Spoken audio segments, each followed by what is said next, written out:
ఈరోజు మీకు కొత్త రకమైన వంట అయితే చూపించేస్తాను. ఏంటక్క అంటారు, చూసేయండి మీరే ఫస్ట్.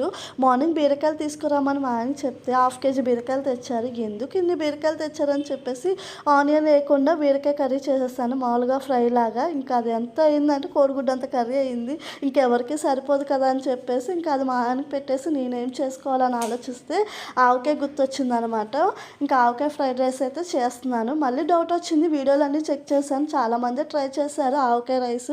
సర్లే ఆ నమ్మకంతో మనం కూడా ట్రై చేసేసాను అనమాట. ఇంతకీ ఏం చేసావు అక్క అంటారు, రైస్లో ముందు ఆవకాయని వేసి కలిపేసుకోవడం అండి. ఇంకా గిన్నెలో కొంచెం ఆయిల్ వేసి దాంట్లో ఉల్లిపాయలు, పచ్చిమిర్చి, కోడిగుడ్డు వేసి బాగా ఫ్రై చేసేసాక మనం కలుపుకున్న రైస్ని కూడా దాంట్లో వేసుకోవాలన్నమాట. ఇంకా లాస్ట్ అలా కొత్తిమీర వేసుకొని దించేయడమే.